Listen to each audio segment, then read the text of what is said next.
Mr. C, Yolo, I'm no comment. Ito na po yung kinita ng kanilang kumpanya, 7 billion pesos. billion po o million? Opo, billion. Day 1 pa lang po, wala pong kinumply. Nagsimula silang mamutol ng more than 27,000 trees. Kansilado po ang kanilang ECC. Wala pong mayor's permit. At the time, ako po ang mayor. Ayaw kong papasukin. And I was suspended by the ombudsman for 1 year. Sabi ng ombudsman, abuse of authority. Tapat yung mga question dito, tanong sa TINA. Vice Mayor Attorney Mary Jean ng Brooks Point. Ma'am, ano po yung situation on the ground dyan po sa Brooks Point, kaugnay po ng mining interests ni Mr. Joseph C? Okay, ma'am. Magandang umaga po, Madam Chair. At para sa akin, makasaysayan ang pagpunta ko dito sa Senado. Sapagkat kayo lamang ang unang ahensya ng pamahalaan na nakinig sa amin at may aksyon. Dami kaming hininga ng tulong patungkol dito sa company ni Joseph C. Hindi kami pinapansin. Simula po na magkaroon ng operation ng Ipilan Nickel Mining sa Brooks Point, binabaha na po kami sapagkat yung minahan ay nandoon po sa taas ng aming kabundukan na siyang watershed ng Brooks Point. At sa ibaba nun ay ang aming rice granary ng mga barangay. Marami na pong magsasaka ang hindi na ngayon nagtatanim ng palay kasi yung kanilang sakahan, marami kaming pictures ginawa ng kalsada para dumaan yung mga truck. Ilang ilog na po ang kontaminado na. Yung pinagkukunan ng tubig, inumin ng mga tao, kontaminado na. Yung isang irigasyon, kontaminado na. Marami na ring mangingisda ang umalis sa bayan namin kasi ang ilalim ng karagatan ng Barangay Maasin at gano'n din yung mga karatig barangay ay maputik at ang mga bata mangingisda na lumubog sa tubig dagat nangangati at maraming at maraming sakit. At sa kasalukuyan po ay in 2020 ito na po yung kinita ng kanilang kumpanya sa aming bayan. Ayan. Humigit kumulang po ay 7 billion pesos. Billion po o million? Opo, billion. Ang kinita na ng Ipilan Nickel. 2023, 2.7 billion. 2024, more than 2 billion pesos. 2025, 2.1 billion pesos. Pero ang kapalit naman po nun, kahit walang bagyo, malakas lang ng ulan, ay binabaha na po. Ilang beses na po kami binaha. 3 beses na kami binaha na kung saan ay nasasalanta ang maraming mga mahihirap, lalo na po yung mga magsasaka.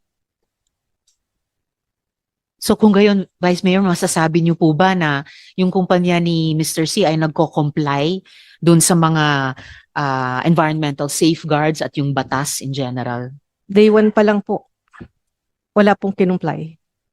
Noong nagsimula silang mamutol ng more than 27,000 trees sa Brooks Point, kansilado po ang kanilang ECC. That was in 2018. Wala pong mayor's permit. Namutol ng mga puno sa aming deklaradong watershed. Walang PAMB clearance considering na ang kabundukan namin ay protected area. Gumamit ng mga illegal na chainsaws, kahit isa out of the 27,000 trees that were cut. Kahit isang chainsaw, walang nakaregister. Dapat ay nandoon din mismo ang mga taga DNR para i-supervise ang cutting. But even the personnel from the DNR were not allowed to enter. At the time, ako po ang mayor. Ayaw kong papasukin. 3 beses akong nag-attempt. Hinaharangan ako ng gwardya. At ang masakit pa ay when I issued a cease and desist order para sa kanilang operation, closure order and demolition, I was sued by the mining company and I was suspended by the ombudsman for 1 year. Sabi ng ombudsman, ay abuse of authority. Yung mga orders that I have issued against it. Sa isang minahan na hindi nga nag-try na mag-apply ng mayor's permit. Sabi nila, sasagot nila kasi hindi ko rin naman daw bibigyan dahil ako daw po ay anti-mining. Pero sabi ko, at least sana nag-try. So, hindi sila nag-comply, yung mga kumpanya ni Mr. C, tapos kayo pa yung inakusahan ng mga paglabag. Yes po. Na kung Until now ano-ano. po, Madam Chair, wala silang mayor's permit at nag-issue po ng cease and desist order ang aming punong bayan. Tuloy-tuloy pong operation. Nung time din po pala na yun, nung una silang mag-operate, wala rin po silang certificate precondition mula sa NCIP. Nitong mga 2 years ago ay nag-issue din ang CDO, ang NCIP, pero kahit single day, 1 day man lang sana na mag-stop, wala po. Parang business as usual. So, sa kabila ng mga violations na sinita ninyo, sa mayor's office no, nung sinita ng ibang mga national agencies, dinededma lang, tuloy-tuloy na lang. Po. Ngayon, Vice Mayor, si Joseph C. ay dinescribe na bilang agent of influence. Nakikita nyo ba sa baba kung paano niya ginagamit yung kanyang impluensya sa iba't iba pang mga ahensya ng gobyerno? Ramdam po namin, ramdam na ramdam ng Brooks Point ang kapangyarihan ni Joseph C. sa iba't ibang ahensya ng pamahalaan. Biro niyo po, yung kaso na isinampa namin, actually ang DNR ang nagsampa kasi doon po sa pagpuputol nila ng more than 27,000 trees, meron silang pinapakitang earthballing and cutting permit, pero at that time hindi dapat nag-cut kasi walang ACC.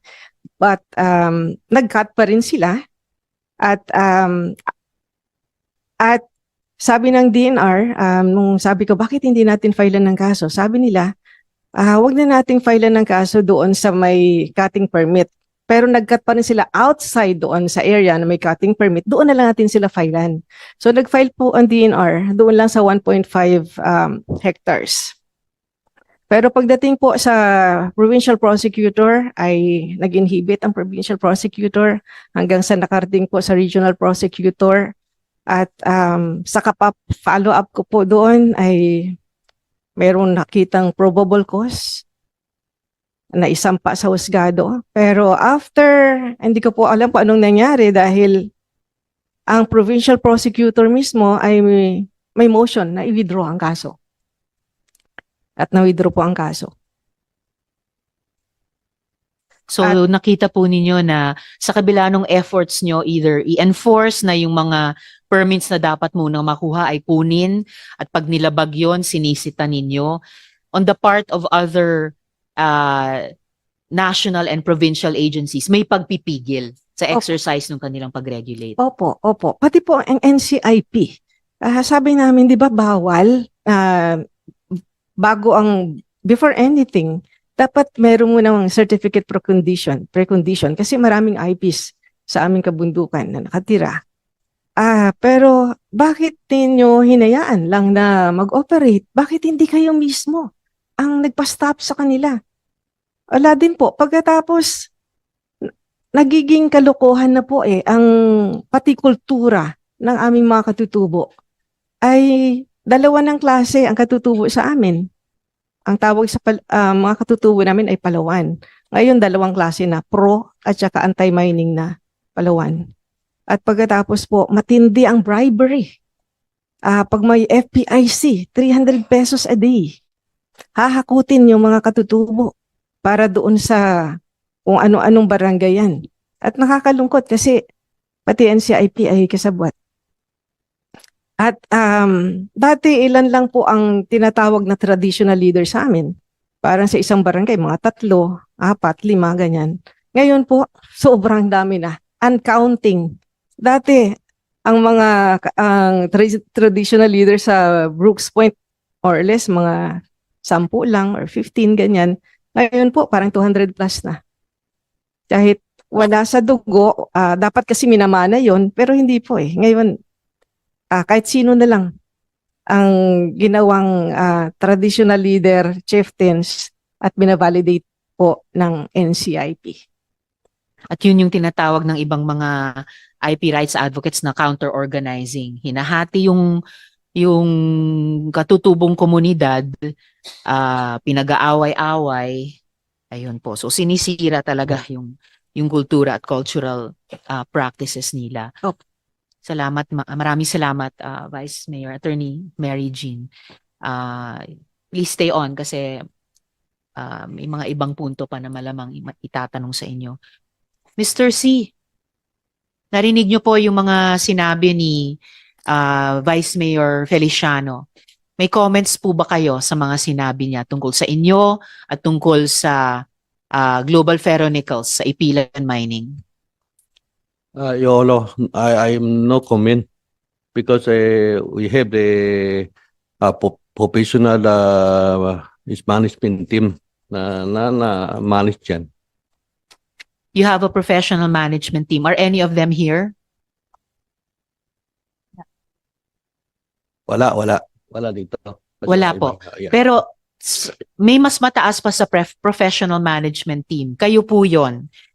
Anong comment nyo tungkol dun sa conduct ng kumpanya dun sa isang local government unit natin? Anong comment nyo na tungkol sa pagkasira nung kalikasan ng Brooks Point dahil sa operations ng Ipilan Mining? Anong comment nyo dun sa ang laki ng kinikita ng Ipilan Mining sa Brooks Point? And yet, nakansela yung ECC ninyo pero nagpatuloy ang operations. Anong comment nyo na wala kayong mayor's permit para mag-operate pero nag-ooperate pa rin? Anong comment po ninyo na wala kayong clearance mula sa Protected Areas Management Bureau o PAMB? Anong comment nyo na illegal chainsaws ang ginagamit ng Ipilan Mining para pumutol ng higit 27,000 na puno sa labas pa ng cutting area? Anong comment po ninyo na ang DENR, meron ding hindi pinapapayag sa tree cutting nyo, pero tinuloy nyo. Anong comment nyo na ang mayor mismo, dati, si Vice Mayor ngayon, 3 beses sumubok pumasok, hindi pinayagan. Siguro ng mga security guards ng Ipilan Mining. Anong comment nyo? Bakit sa kabila ng lahat ng ito, si dating mayor, vice mayor ngayon pa, ang kinasuhan ng inyong kumpanya? Anong comment nyo? Walang certificate precondition mula sa NCIP and yet nag-operate ang Ipilan Mining dun sa Brooks Point. Anong comment nyo po sa lahat ng ito? Mabibigat po na issue laban sa isang kumpanya. Any comments, Mr. C? Yung tungkol sa negosyo, ito yung mga sinasabi ni Dati Mio. Kasi dahil sa Philippines, yung negosyo, ito is by agency naman sa TNR, di ba? Dapat yung mga question dito, tanong sa TNR kung ano tama, ano balik. Di ba? Meron naman tayo agency eh. Kasi lahat naman sa negosyante, investment, sa tutusin, nila naman ako imbos sa management. Matakan na yan. Wala naman ako imbos sa negosyo ito na sa management team. Meron talaga mga kasi district company ito eh. So meron naman yung mga professional management team. So sa tingin ko ito, yung issue dito, matakan na yan eh. Kasi lahat naman negosyo, pag-invest dito sa Philippines, kasi yung mga local, kaya-kaya palakasan. Di ba? Pero meron naman tayo government agency. Dapat sila lang ma-adjust kung tama o balik.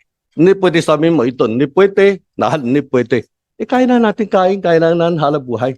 Diba? Hindi pwede, wala lahat. Definitely po, itatanong din namin ito sa DENR. Pero ang committee po ang magsasabi kung sino ang tatanungin. Tatanungin namin ang DENR pero tinatanong din namin kayo. Dahil kayo po ang boss ng kumpanyang ito at imposibleng hindi po umabot sa inyo ang napakaraming reklamong ito ng komunidad at ng LGU sa loob ng nakaraang nakaraang mga taon? Kasi sinasabi niyo po ba na wala kayong responsibilidad sa epekto ng kumpanya niyo sa komunidad, sa mga Pilipino? Yun bang ibig niyong sabihin? Na wala kayong responsibilidad, Mr. C? Kasi na alam ko, meron naman malaki tulong. Sampun sa mga IP, meron naman siya share ng 1%. Talaga tutupad namin yan eh. Saka ngayon, mas makantak kabuhayan ng mga buspon. Maraming kami natutulungan company. Maraming tulungan sa mga education, sa STMP, marami yan eh. Pwede kayo talungin sa iba, hindi yung only sa kanya. Again, Mr. C, no, ang komite ang magsasabi kung sinong tatanungin. Tinatanong po namin lahat. At kaya rin namin kayo tinatanong. Pwede naman kasi kung hindi fair ang komite, tanungin lang namin lahat ng mga nagrereklamo. Pero kayo, na nasa gitna ng problematikong kasong ito, tinatanong din namin kayo. That is why winelcome ko yung pagdating ninyo. That you were well enough na dumalo ulit sa hearing. And as I said earlier, tatanong namin ng DNR, tinatanong namin lahat ng mga government agencies. Pero kailangan din namin tanungin yung private sector. Kayo yon. Kayo yon, Mr. C. So at least, meron kayong tinatanong yata na konting responsibilidad, pero napakakulang sa talagang dapat. Sa kabila ng malaking damage sa komunidad. Sabi nyo, ino-observe nyo yung 1% sa mga indigenous peoples doon. Pero anong cost? Hinahati yung katutubong Pilipino doon na papasukan pa ng some of our worst practices na paggamit ng pera para hatiin